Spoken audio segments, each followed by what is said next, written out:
Ne sot sindikata e Kekut me një aksion simbolik para drejtorisë dhe menaxhmentit Kekut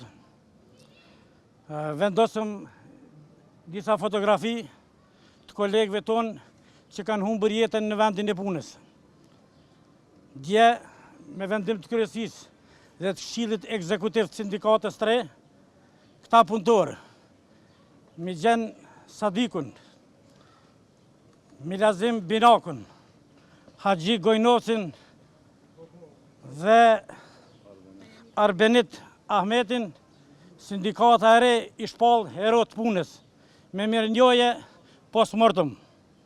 Edhe njëherë, gjitha familjeve ju shprehim ngushëllime, kolegëve të korporatës dhe gjitha atyre që i ka njoft këta djemë punëtor, këta djemë dyrë.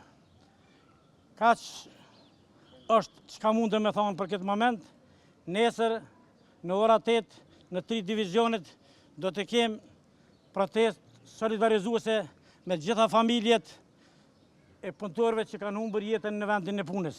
Edhe njëherë kërkojmë nga institucionet të Republikës Kosovës, nga Korporata Energjetike e Kosovës, të respektohet ligji i punës, sepse pa respektimin e ligjit punës, punëtori e humbë të drejten me punue dhe me jetue.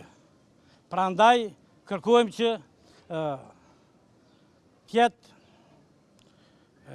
këto vdekjet tjesin të fundit dhe të mos përsëritet asnjëherë në Korporatën Energjetike të Kosovës dhe asnjë vend në Kosovë.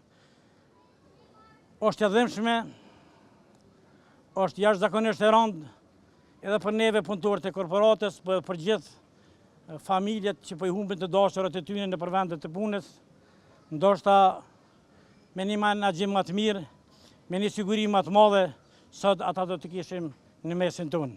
Edhe njëherë ju falenderoj nga zemra, se pa juve punëtorët me të vërtet kishin me vujt edhe ma shumë, ju jeni ata që bëbonit të pamundurën që t'ni në pa drejtësit ndaj punëtorëve.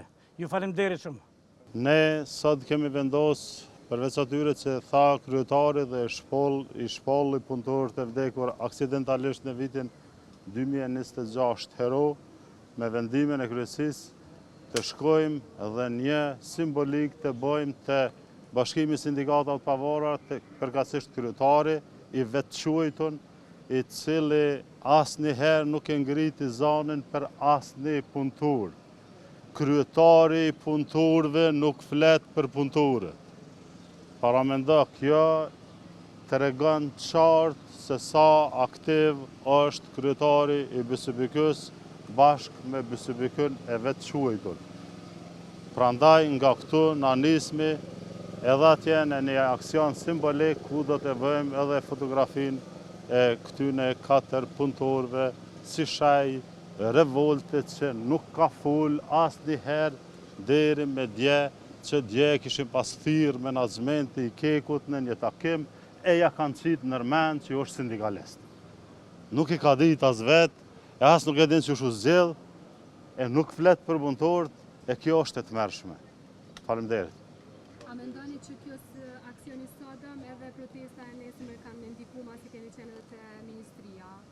Unë shpresoj dhe ne për atë arsye e kemi bë edhe këtë aksion, edhe proteste do ta bëjmë nesër, në mënyrë që të sensibilizojmë këtë situatë dhe të jemi më të vetëdijshëm, të kemi pajisje dhe kushte më të mira për punëtorë, në mënyrë që mos të kemi aksidente të tilla. Cilat janë konkretisht kushtet më të mira të punës që ju jeni duke i kërkuar? Asnjëherë në KEK nuk mund të bëhen kushtet ashtu siç e kërkon punëtori, sepse natyra e punës është me vend me rrezikshmëri, edhe përkundër aplikimit masa mbrojtëse, nganjëherë punëtorët e KEK-ut gjithherë rrezikojnë për të prodhuar dhe për ata ne i kemi shpall hero dhe të gjithë punëtorët e KEK-ut janë hero e bojnë punën ma patriotike se sa për kushtet që duhet e teknologjinë e vjetër që e kemi, nuk do t'i shpunu, as nuk do t'i shprodhu. Mirë po, punëtorët janë ata që e mbajnë sistemin energjetik dhe prodhimin me energji elektrike e mbajnë në funksion stabil.